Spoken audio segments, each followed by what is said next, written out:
Hello, everyone. I'm Jean-Claude Beyond Mystic, and welcome to this evening's Wacky Woo. With me, of course, is the Grandmaster of Alchemy Secrets, Mr. Jay Widener. You can find his work, of course. He is the producer of JFKX. You can find that at jfkx.org. Also, the producer of A Clockwork Shining, fascinating documentary. And you can find, finally, his YouTube channel here at Reality Check on YouTube. Jay, welcome back to the show. How are you, man? Hey, I'm doing good. How are you? I'm doing well. Thank you so much. I'm excited to have you on. I'm excited to talk about all things alchemy this evening with the audience members. Thank you so much, everyone, for joining us here tonight on this Sunday night show. We are triple casting right now on X, YouTube, and on Rumble. Hopefully, we can leave this episode on YouTube so that Jay can also simulcast on his channel here in a day or so. Jay, welcome back to the show, man. Since the last time you were on, we did the what's now very popular Cathar show. We had so many comments about that show, people wanting to learn more, and I thought it was fabulous. And at that time, you and I were saying how quickly and how strange our new world was becoming, and man, I think we missed the mark because it got a lot more quick and a lot more strange just in the last couple of weeks. What would be the highlights for you here in the last couple of weeks of how things are shaping up, Jay? What do you want to share with the audience? I guess 33 years ago, I got offered a job at a fairly big radio station, FM, in Seattle, and I took the job. And I went on and immediately started, blasting out the woo, and caused freakouts. And it was a public radio station, so I got called in front of the board, and you can't say this on the radio, and we're going to fire you. And I'd always say, oh, so you don't believe in free speech? And they, oh, no, we believe in free speech. So, and I went through a lot of struggle. So now I'm now realizing that all that work is now paying off. And all the other people that have been speaking out for like 30 years, like me, are probably all very happy right now because the world caught up to us. And, I used to say that 30 years ago, I would go to a party and I would start talking to people. And eventually, 45 minutes into it, the host of the party would come and, Jay, maybe you should go. Maybe it's time for you to leave. You're scaring everybody. And now I get invited to parties where they all want me to talk. So I think that I'm just gratified that that the awakening is really truly happening, and it's happening much bigger than I ever thought, and much faster than I ever thought it would ever happen. And it's just really makes me happy. Yeah, I'm with you. I went to this process of becoming a hermit for, 10, 12 years, learning all this stuff. And it was a very self-limiting experience to where you kind of lose all your friends because, as you say, you don't get invited to parties. You scare them with all the information they don't want to know. And yet, in the last couple of years, it was even worse in a way because we were trying to get this information now during the war. I'll just say that way. And we were being censored for it, getting strikes on YouTube channels, getting deleted, and still this machine was very much hell-bent on suppressing the information.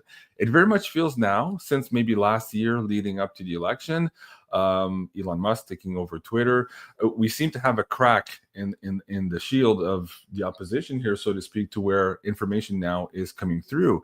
And the more it's coming through, the more it's coming through. So we're building this huge momentum of knowledge that's surfacing to the surface. But at the same time, we're seeing that more and more viewers are waking up to the fact that, hey, they know something's wrong about this world. They know somebody's lied to them. They might not be able to point their finger to where that is, but they're now interested in listening to the Jay Wideners of the world and the JC. So that's like, it's a culminoric effect, and I think that's accelerating. So I'm with you on that. Like that's a big demarcation. Another thing too, like on that same note, this USA ID scandal. So just came out a couple of weeks ago here. Doge is finding all this weird money that's being spent inappropriately in our world, and this one really speaks to the point of what you were saying.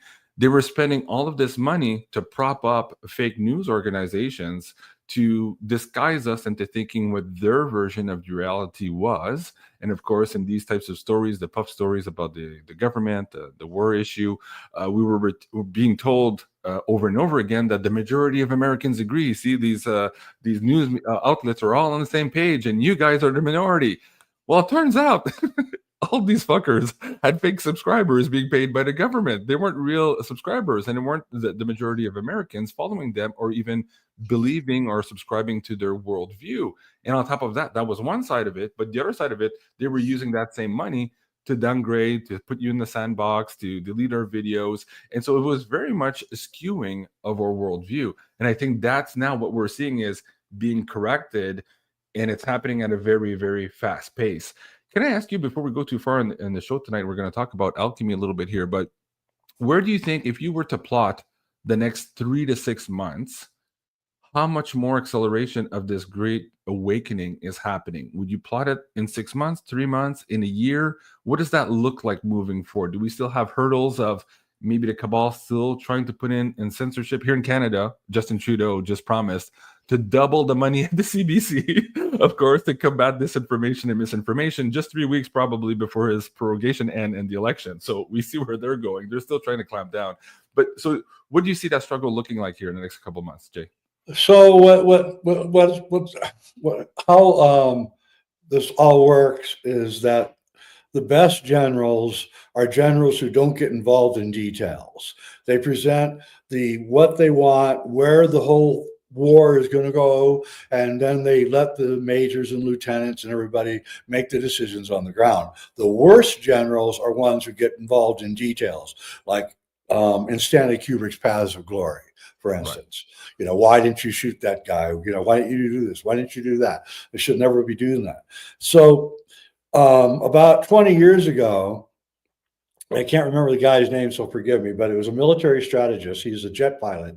He came up with a counter strategy of this strategy, this top down, just tell them sort of what you want, let the details. And he came up with a counter strategy. And the counter strategy was to lay out so much chaos so that the generals don't know what to do. So that you force the generals to get involved in the details, then you've won.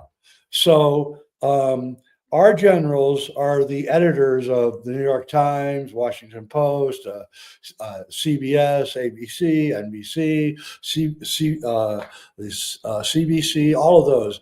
Those are the generals. And so what Trump did, and I don't know where he learned this strategy, but he must have learned it over the last 4 years. He realized that he had to lay out as much stuff as fast as possible so that the generals could not lay out the details of what they wanted to the troops. Right. So right now you have the New York Times.com has like 150 stories where they used to have 10. Right. Okay, just 8 months ago, or 5 months ago, 3 months ago, it was 10 big stories, and that was it. And they concentrated on 10 different things, and then everybody would read that, and then the whole media would follow along and follow the direction of the generals. Now the generals don't know what to do. They're so overwhelmed with everything that they can't provide direction to the underlings. So now the underlings have to provide the direction for themselves, and they're not used to that. So They start making mistakes, and that's what's going on now. They're starting to make mistakes. They're starting to, do ridiculous protests in front of the State Department where they're singing protest songs from 1915, and they look like idiots. And besides, they're all federal workers. What are you doing in the middle of the day at a protest? How come you're not at work like the rest of us have to do? And so that's what's going on here, and it's going to keep. I can't prove this, but I would bet you that there's a staff of 6 or 7, 10 people that Trump has working for him. And the only thing they're designed to do is come up with something outrageous in 10 days. So that's all. Okay, in 10 days, we're going to drop this bomb. And then 11 days, this bomb. And 12 days, this bomb. And so every week they lay out all the bombs that are going to get through. And they're not really serious so much about the policies as they are and just causing as much chaos on the other side as possible. And it's working. It's a brilliant strategy. The problem with it is that you have to keep it up. You can't let go for a second, because the minute you give them time to regroup, it's going to be chaos. So, Trump brings up the Panama Canal, and so they start responding to that. But he's already got 5 different things after that. They're still back there talking about the Panama Canal, and nobody cares about the Panama Canal anymore. We're off to all this other stuff. So he's doing the same thing with Canada and Greenland.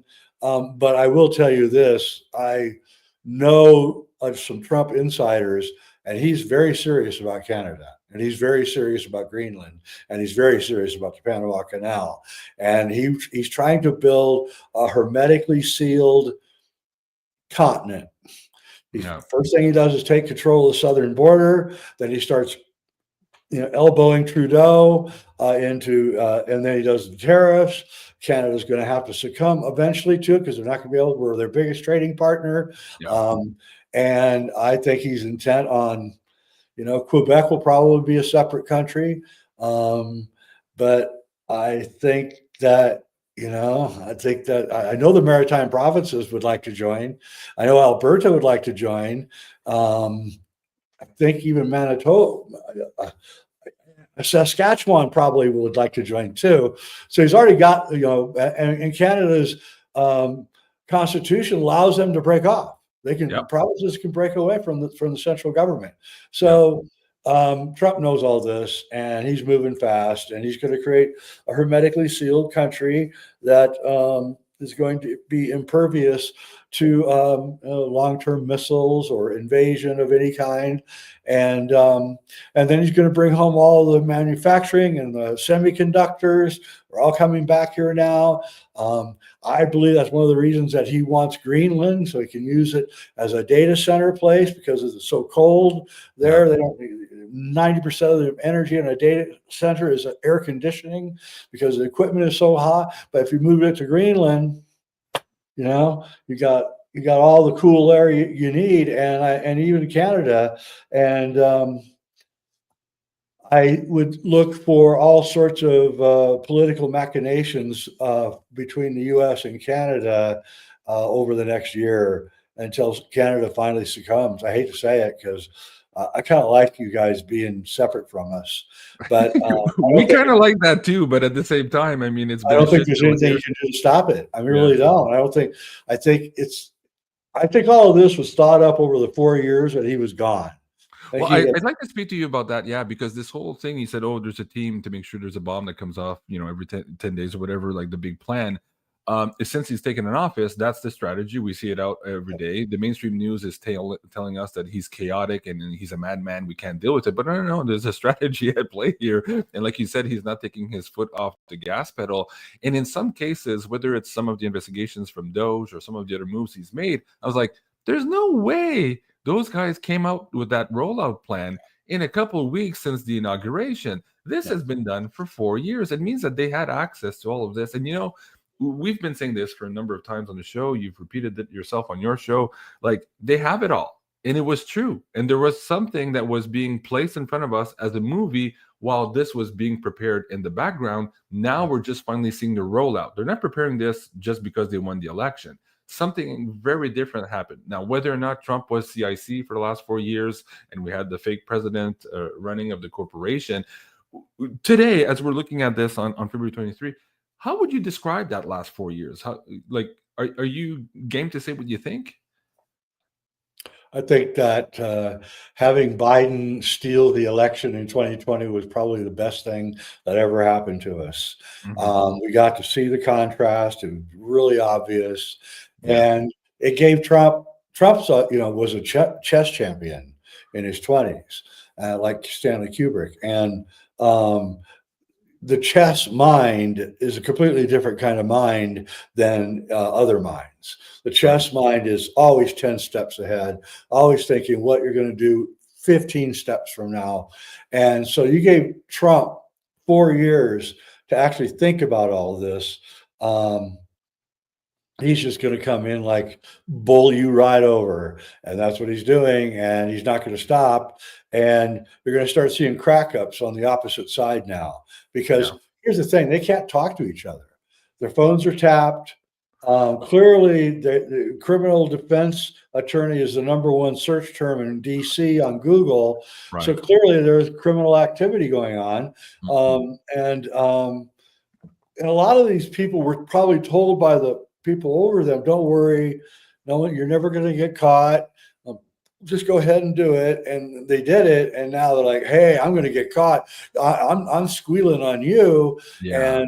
And so now nobody can talk to each other because they're all afraid. Are you a FBI, or are you watching me and taking down everything I'm saying? And so it's over. I mean, it's basically over. It will be. Um, It'll fall all apart here really soon, and that's part of this military strategy, to create Yeah. as much chaos. So the enemy is shooting into the woods, and the people they're shooting at left 2 days ago, Right.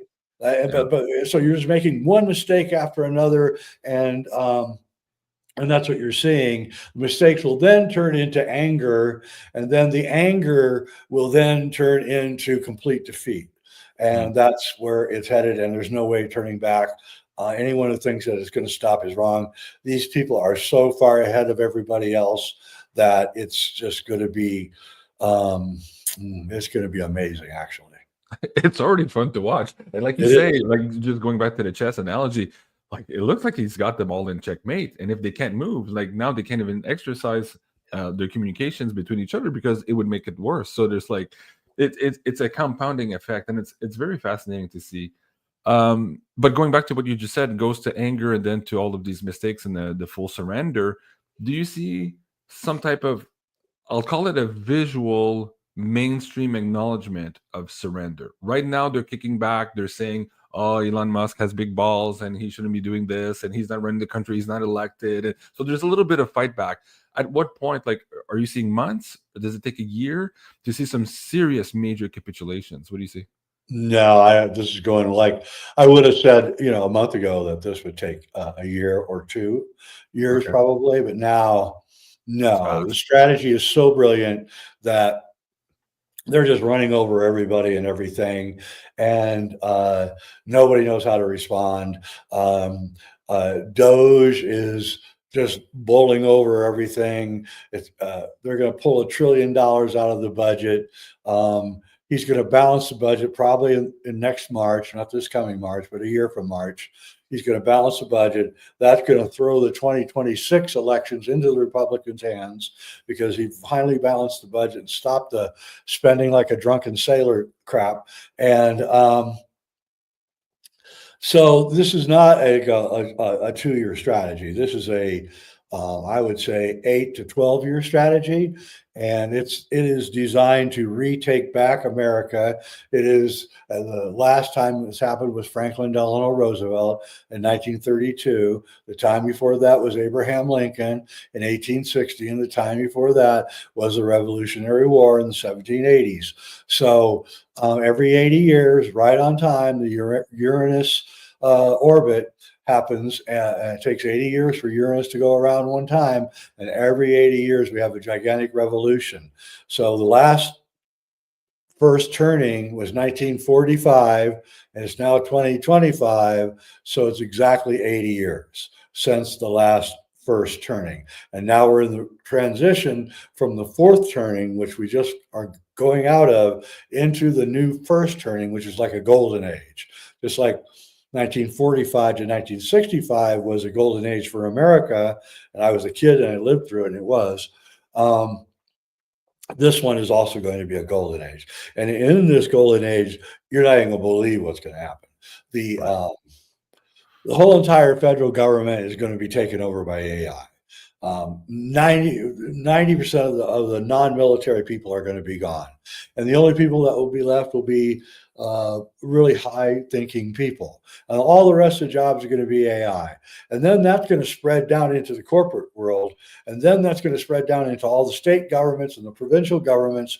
And then we're going to have a massive unemployment problem. And that's coming like really fast. The most interesting thing about that is that most of the jobs that are about to be lost are women's jobs.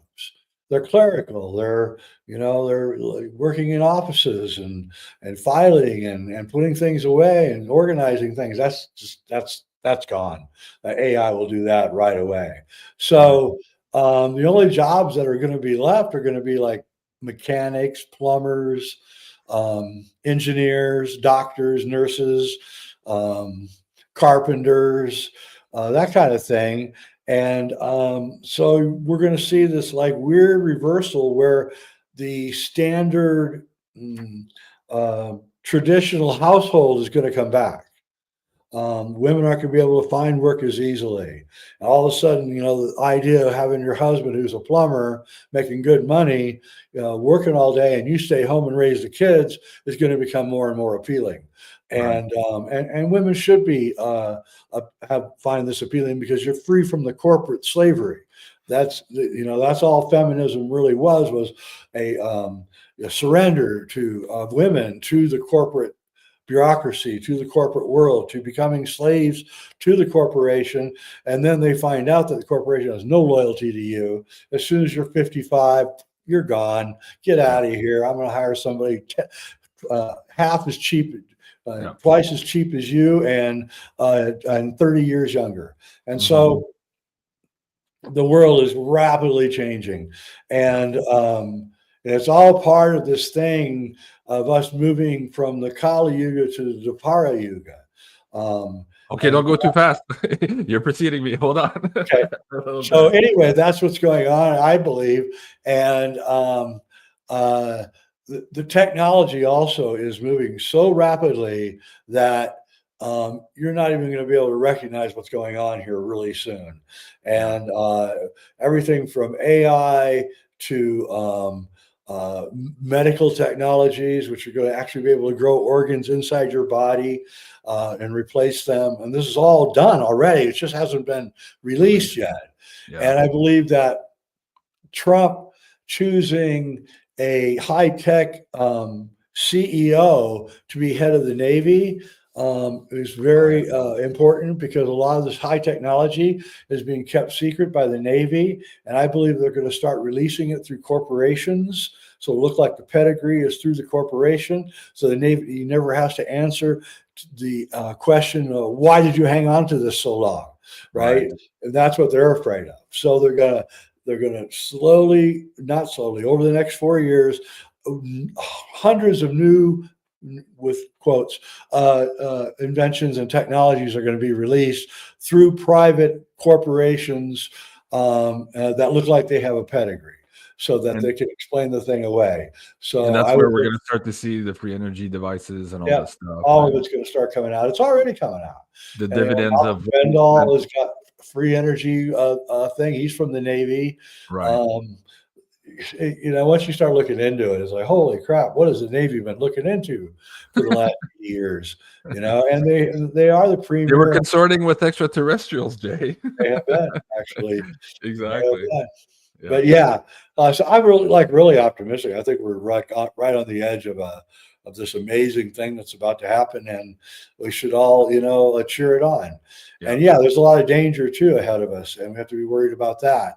But if we can hermetically seal off North America from the world and just bring everything home, it could be a pretty good situation. It's the chrysalis metaphor that Cliff High was using on the Substack to where we're cocooning in order to retransform, right? We're in that. Oh, I hadn't read that. That's nice. I like that. Yeah, it's a really good Substack, guys, if you haven't seen it. On that note, too, Cliff is in the chat. Everybody's saying hello. And somebody said, hey, I can't wait to read Cliff High's new book. The book is out now, guys. The link is on his Twitter. The subject or the title of his new book is Brotherhood of the Afflicted. It's available. I'm a quarter of the way through it. It's available now on the Kindle edition. I just bought it yesterday, so I'm looking Yeah, forward to reading it. He had sent me a few snippets along the way as he was writing it. It sounds yeah. absolutely fascinating. So, guys, go check it out. You can find the link on his Twitter, or of course, you can just type that into Amazon and find that link. Just going back quickly to AI, the big changes. I wanted to bring up this news story here. Elon Musk just the other day, too, again, leading into what you're saying, he's asking all federal public employees to kind of let him know what they've done in the last week. They have 48 hours to give him a report. Otherwise, they're going to get fired. So all those guys who are sitting there twiddling their thumbs for all these years, that's about to come to an end. So it's just another indication here of how fast they're moving. And Trump asked him the other day, he said, Elon Musk is a great guy, but I wish he'd go a little bit harder on what he's already doing. So can you imagine the mainstream news having a fit about that? The other thing you mentioned, which was just interesting, was all these cycles of time of revolutions going back, and you iterated quite a few. But I want to maybe take the larger view of that now and start talking about the yugas of time. This is the bigger, large view. Of course, we're looking at the 24,000 year cycle. And you just did a series, a 3-part series with Sheldon Moore on your YouTube channel. So, guys, I invite you to go check that out. Reality Check on YouTube, Alchemy and the Eastern Traditions, part 1, 2, and 3. I'm restarting part 2. I've watched part 1 twice. I took a few slide shots from part 1. I want to talk about this here tonight. A big thank you to Sheldon Moore and his research. I'd love to have him on the show. Fabulous guy, very well learned. It absolutely blew my mind. So I asked Jay, hey, can you come on? Let's start sharing some of this stuff with our audience members. So let's start here, Jay. Explain to the audience member, we've done this, you and I, quite a few times before, but there's new people starting to watch the show. And I want them to understand now that what they're seeing, you just mentioned the smaller iterations of revolutions and these cycles of times on the planet, but really there's something much, much bigger going on. And when Trump says we're entering a golden age, Yeah. there's much more to that story than meets the eye. So let's start here with the cycles of times, the yugas. Explain the concept of this and where we are now and why you think we are where we are now, Jay. Well, first I was just going to say, Sheldon and I have a slight disagreement on what creates the Yuga system. He thinks that we're in a trinary orbit and that we have a brown dwarf pulling on us, and that when it comes closer, we go into the golden age. When it pulls out, we go into the dark age. I believe that actually it's the oscillation of the solar system going up and down through the edge of the galaxy. And when we come to the position where we're right in the middle of the plate of the material of the plane of the galaxy, that's the Kali Yuga, because the etheric energies coming from the center of the galaxy are blocked during that time period. And that as we start rising above, which we are right now, over the top of all that material plane, we start receiving more and more of this etheric energy. The proof of that is like around 2000 or so, the sun went from yellow to white. And we were just coming out the edge of the galaxy at that moment. And so, and the sun is brighter than ever right now. I mean, I can barely stand it. And I don't know if it's everybody else. I live at 8,000 feet, so I don't know if it's just because I live at such a high altitude. But man, I went out today and it was like so bright outside that I had to go back in, and I couldn't even see the sun. All I saw was just this mass of white up in the sky. Right, you couldn't even actually see the round sun hardly. So now we are in the ascending stage of this Yuga cycle. And that means that every day everything's just going to get better and better and better and easier and easier. And we're going to get more and more intelligent, and we're going to get more spiritual, and we're going to understand who we are. And we're just at the beginning of it. I mean, we still have 3 yugas to go before we start the descent phase. And this is, based on a Yukteswar, who's a yogi that actually sent, what's his name?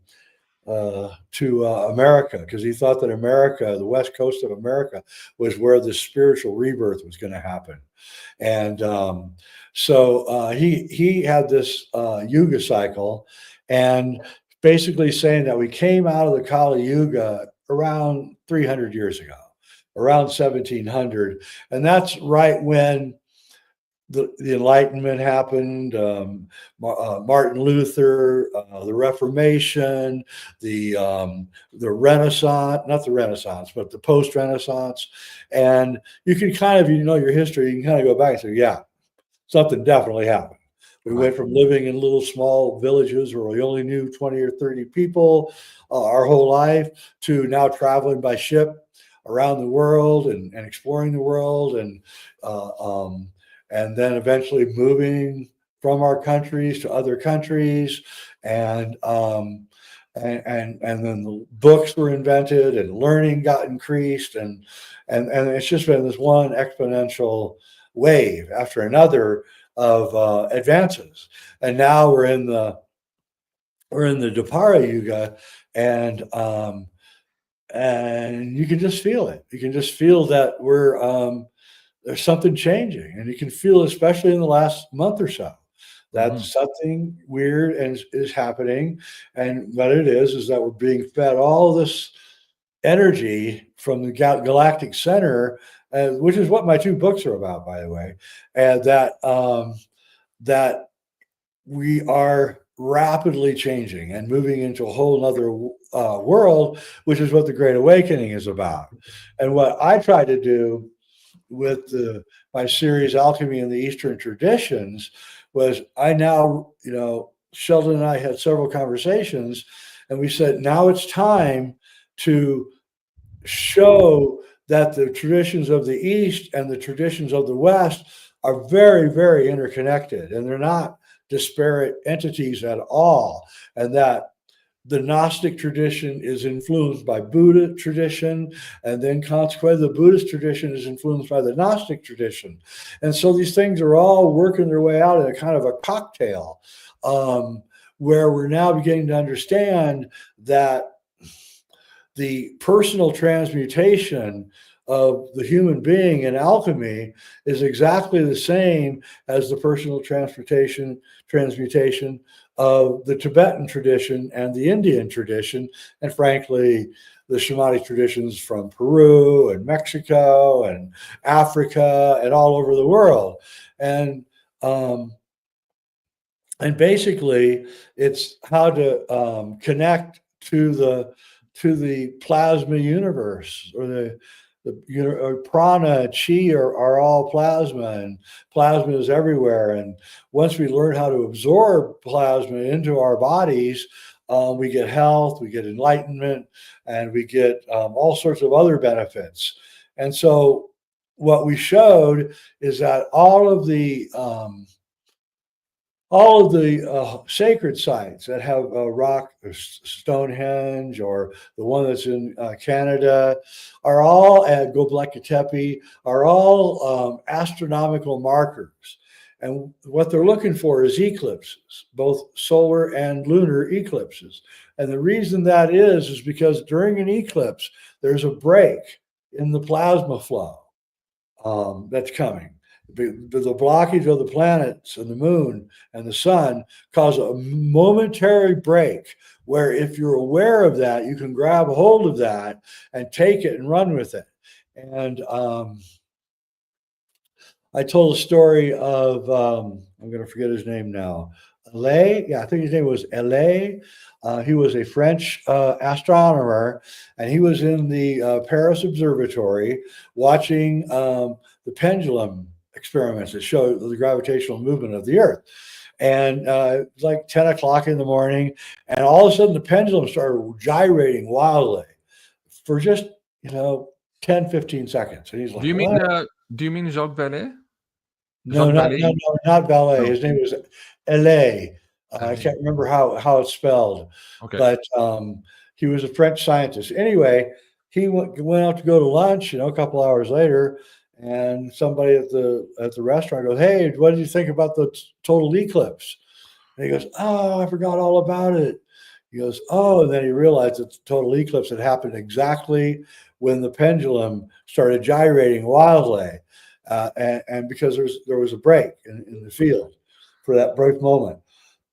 And that's what we basically talk about, is how alchemy is the use of the world around us to cause an inner reflection inside us that causes a change in a transmutation. Not to say that you can't transmute elements. You can.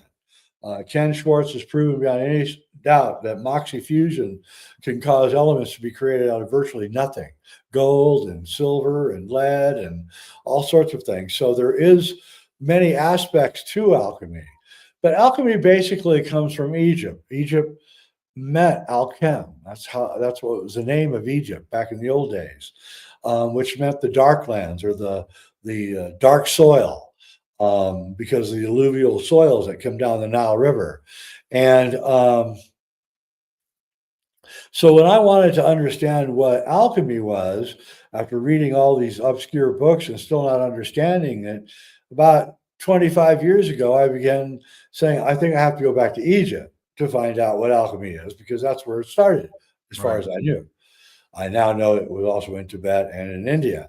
But so I went back, and then I found Christopher Dunn's book on the Great Pyramid as a plasma generator. And then I knew what I was dealing with. I now knew that what the Egyptians were doing was creating a huge plasma field around Cairo, which wasn't called Cairo then. And this was bringing health, and probably were able to transmute metals with it. And then, as I started looking, I realized, well, that's what the great cathedrals were. They weren't places where you went to go worship, although you could if you wanted to. They were places where you went to heal.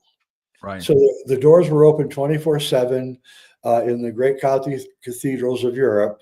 And so you go in there at 2 a.m, and you would find 6 or 7 people, probably near death, in the pews, being helped by workers who were helping them heal them. But they're trying to bring down the etheric energy through the steeples down into the base of the cathedral, and that would cause people to feel better and get better. And of course, they had a labyrinth on the floor, so you would walk the labyrinth and you just sit there and absorb all this etheric energy. All of these things were necessary only in the Kali Yuga. Outside the Kali Yuga, you don't need to build your cathedrals or your pyramids or anything, because you've already got this etheric energy coming in through you. You just have to know how to absorb it and how to use it to your advantage. That's fascinating, and it ties in all of these sacred sites to the Yeah. research that Graham Hancock is doing. He's looking, of course, for this ancient civilizations that would have left all of these bread crumbs and clues that we are looking for now. Yeah. Going back to these sacred sites, do you think at this point, because in that part 1 that you recorded with Sheldon, you were looking at the year 2024 and 2025, debating. Okay, explain that time marker here. So we're in this new Dwarpa Yuga now, but what was that year all about? Explain that to the audience. So the Kala Chakra is a manuscript from India and Tibet, and it describes what happens through the Yuga system. And if you add up the number of years that we've been in the Kali Yuga, because it also, those years are divided into pieces, Sections, where yeah. each piece has a different quality. We should be moving into this mass enlightenment predicted by many yogis in 2025, in 2026, but mostly 2025. And it's all part of this yuga counting system that we are both follow. And so I think that I think we're going to feel it. I think we're going to really feel it from now on. I think many people are already feeling it, like I just do these too. And energies from space, people not sleeping, feeling like they're on a live wire. And on top of that, we're seeing the other side of the equation put even more energy now to kind of stop this momentum. If you look at the last 4 years, the things they put in your arm, the damage it could have done to your nervous system, to your vagus nerve system, all of this, presumably to stop what is unstoppable. But it very much feels like we're in it now. What are the clues that you think, other than the 3D stuff we see on the news, how are you feeling it also, Jay? well, I'm feeling pretty good about it all. I've had a really, I feel like I'm getting healthier and I'm getting more wise, and my optimism is growing. And I just want to say one thing. I really, the only thing that I get irritated about is that we did those 3 shows and really, went deep into the whole thing. And then right after we got done, David Wilcock went and did a whole show taking all of our stuff without any attribution and saying that he has evidence that 2025 is the big year. And I was horrified by it. I mean, Wow.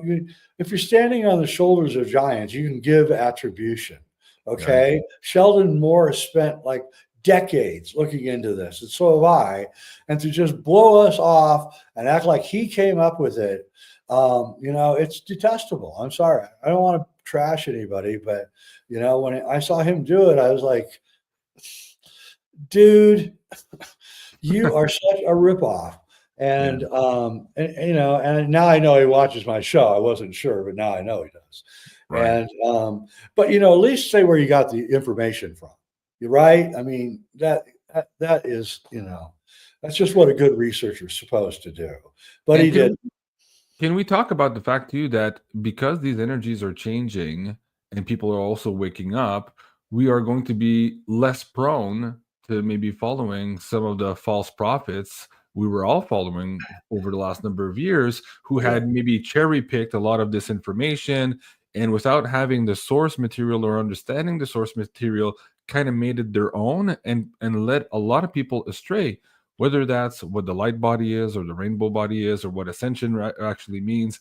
Maybe now is the time that we can correct course for all of that. Are you confident with that process also? I am. I think that, I think that the people that are real appear real now. I think we're beginning to tell who isn't real. You Right.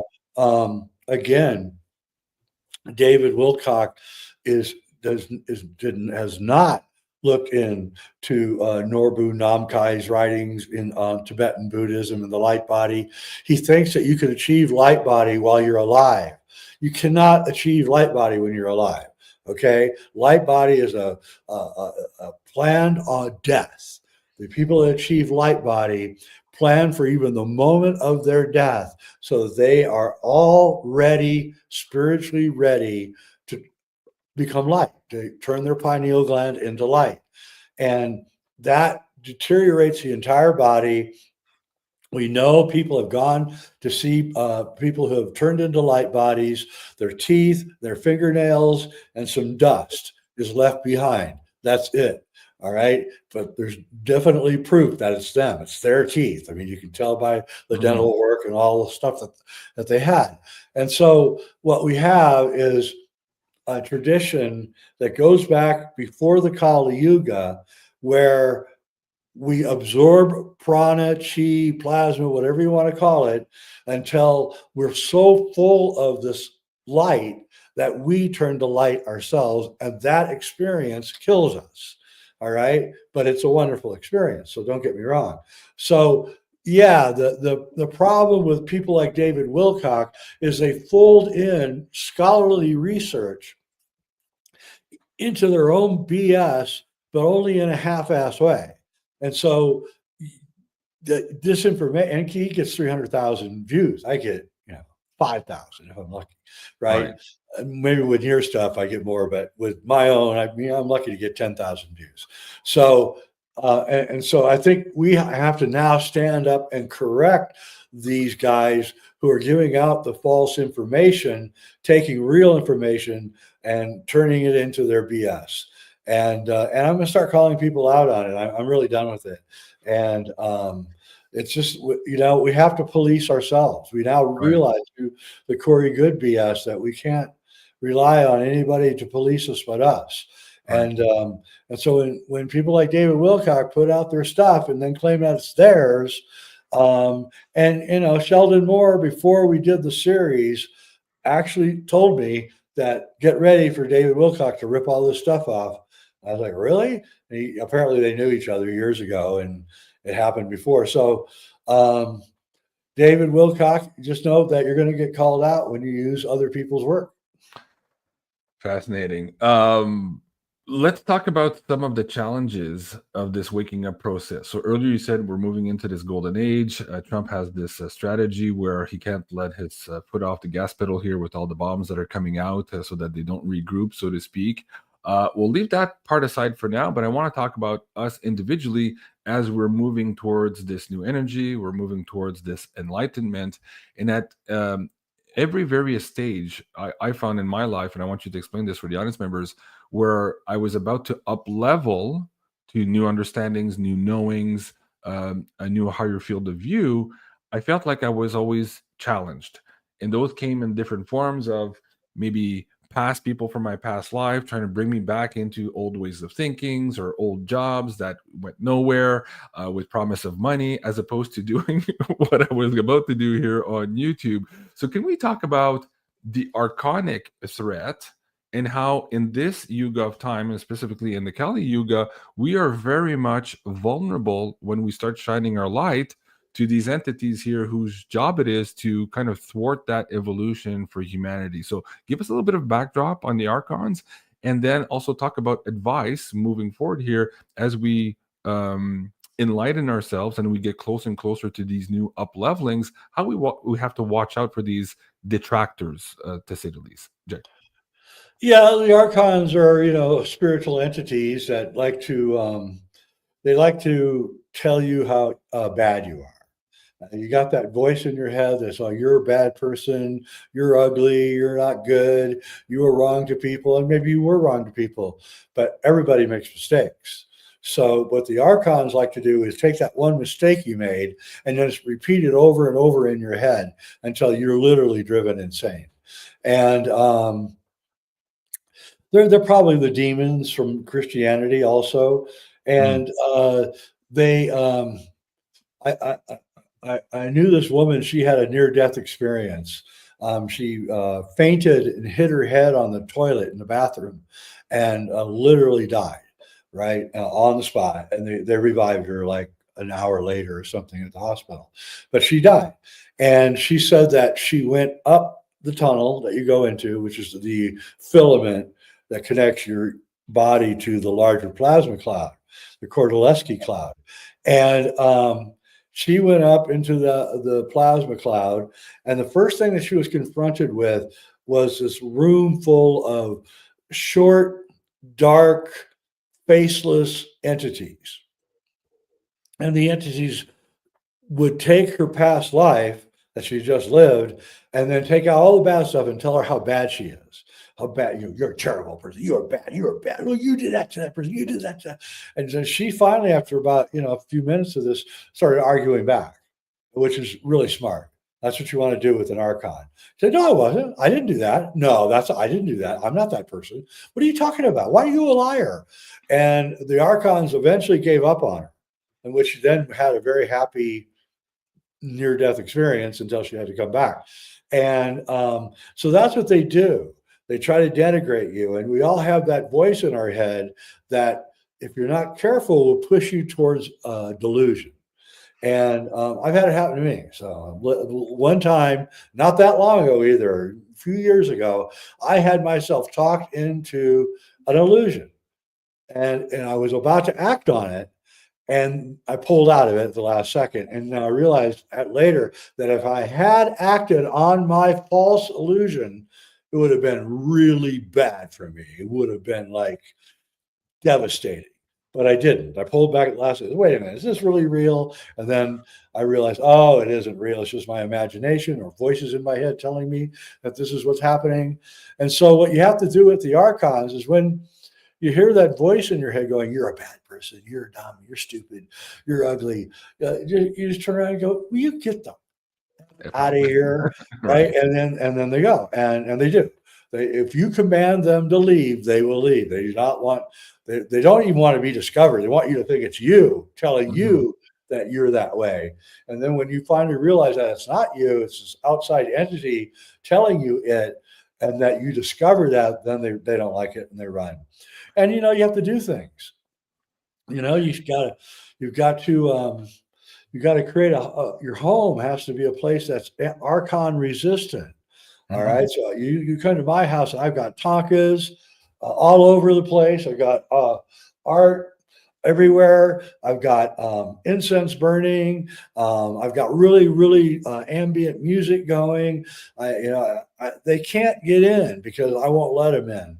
And when They hate the joy and harmony, right? that's right, So they hate if it. you're in that frequency, they're very Yep. hard for them to come in. And then Um, I like to point out to people who I see are starting to listen to archons. I said, wait a minute, do you really think that? Is that what you really think? Are you hearing a voice in your head telling you that? And almost always I go, God, yeah, I am. How did you know that? Right? And I yeah, was like, yeah, because your archons are coming after you. right, But I think as we go into the Dwapara Yuga, the archons are going to go away. I think they're already starting to go away, and we're going to be able to recognize archonic influences. So you see somebody on TV. Here's my thing: if somebody looks like a demon, they probably are. right. Oh, that's all I'm going to say. So when I'm watching people on TV, especially politicians, I'm not going to say who. I look at them and go, "Man, that guy is a ghoul. That guy is demonic." And then Right, I realize, "Holy crap! He really right, is demonic, right, right?" And so at that point, you're able to discern who's who and what you want to be with and who you want to be with, and it's probably best to keep your number of people that you interact with to a limited degree. I mean, right, because you never know when you're going to let somebody in who might be doing something that you're not going to like. right, And so I keep the number of people in my intimate life to under 10. yeah, And and I've already gone through them and examined them, and I understand that they're not going to betray me and they're not going to lie to me, and so then I let them in. But I'm a right, stoic, and so I stay quiet most of the time and just observe. But I believe we're going to be able to start understanding the demonic archonic influence on us. I did a show on Reality Check. I interviewed, I can't remember his name now, but he was really interesting.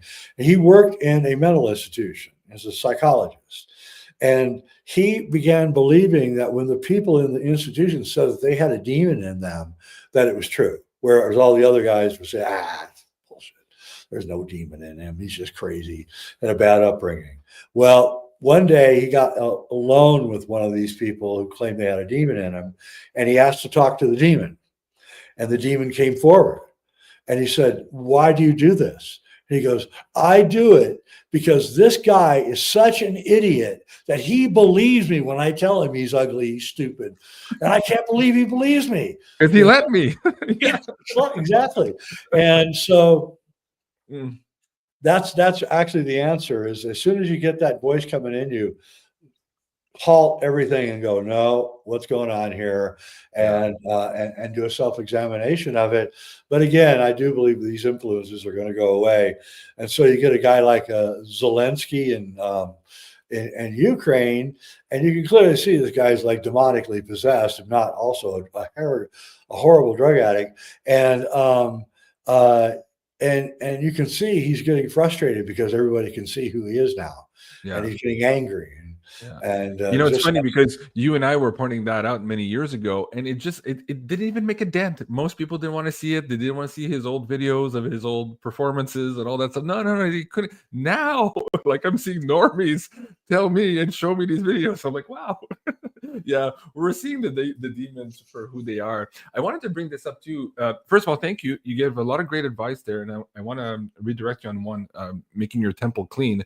But before I do that, just going back to these yugas of times and these archons, it appears, if I understood correctly from your talk with Sheldon, that these archons are very much a manifestation of these lower energies that people who are into the higher yugas of time, the golden age, don't have to deal with that. So it's a lot easier to become enlightened when you're at the higher end of that spectrum than when we are here in the muck. So we have to be gentle and kind to ourselves and kind of pat ourselves on the back a little bit here, because it wasn't easy. This is really the school of hard knocks in every way, shape, or form. Did I get that correctly? That they're mostly in these lower Yeah. yugas of time? Okay. Yeah, and so we've just come out of the Kali Yuga, which is the most horrible time of the entire Yuga cycle, and the horrors of the Kali Yuga are just so incredible, and so now that we're just barely out of it, we're suffering from really the only hangover that you have in the entire Yuga system. It happens right now, right this time, right when you're coming out, because we remember what happened to us. We remember what happened to our ancestors, and remember all the horrible wars and the torture Right. and everything that just happened, the genocides.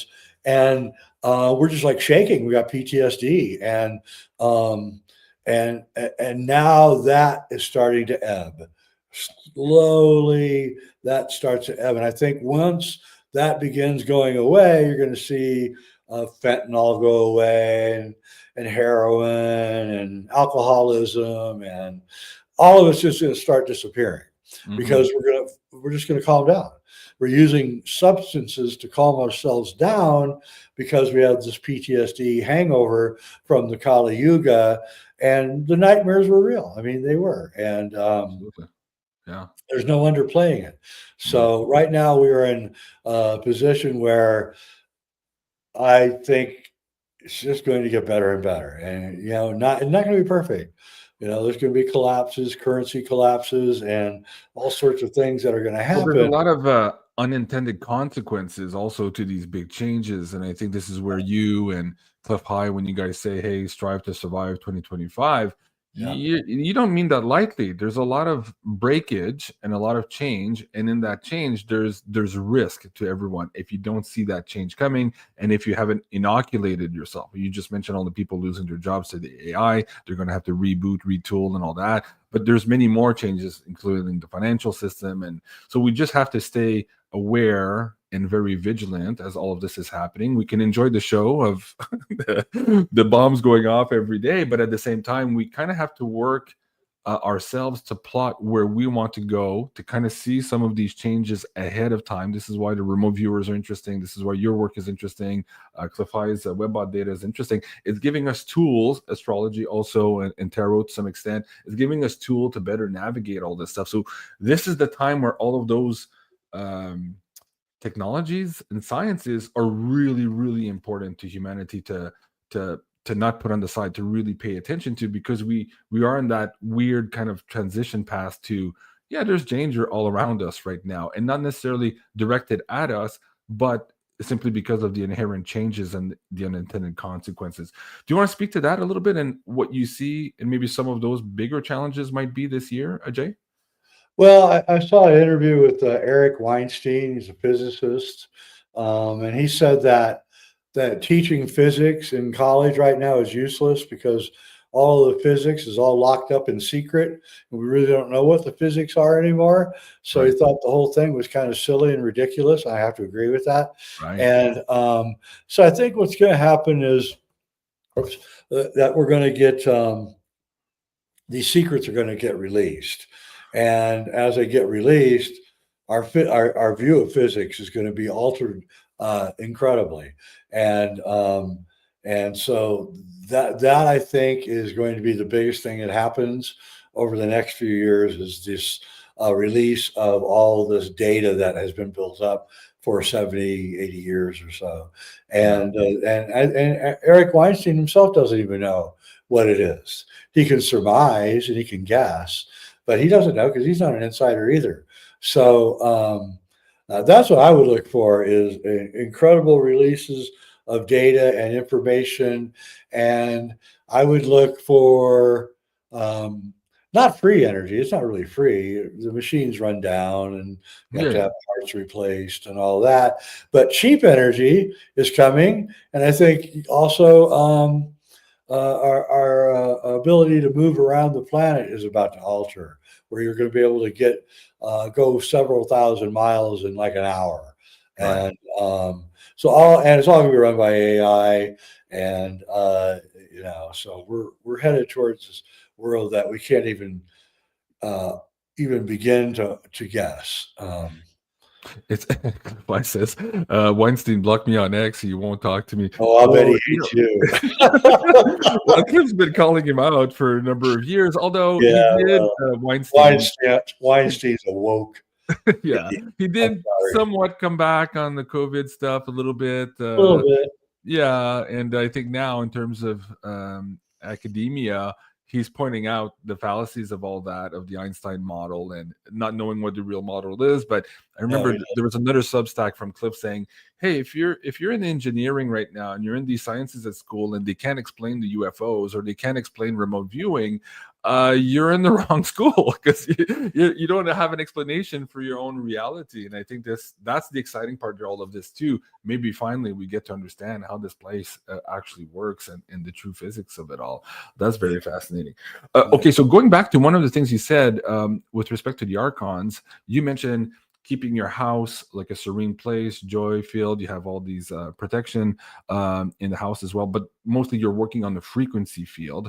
But Yep. that is also important now to the body. Now you've shared with us too, like you're a bodybuilder, you take care of your body, you try to eat well, you've removed the GMO from your diet, the toothpaste with the fluoride many years ago. Many people are on that track now of trying to improve and having a better body. What do you say right now is changing also, and why do you feel that you're becoming healthier now? And what advice can you give to people also to make that temple as strong as possible, also to push away those archons in this transition of time, Jay? Yeah, well, I got colon cancer probably just about the same time that Cliff did. Yeah, And it was really a wake up call to me because I'd been kind of healthy pretty much my whole life. And I was really shocked that I had it. And then I went and I was ill for about 5.5 years after I got the cancer. I had one constant thing after another. I was really getting tired of it all, and even contemplating how I would end it all. Right, like I was going to dig a hole and then go out on a really cold night and with a bottle of whiskey and drink it and then die in the cold. Right, that's yeah, how sick I was. And then suddenly I just decided, you know what? I'm not going to let this happen to me. And I began really concentrating on getting better. And I have to say, the C60 really helped.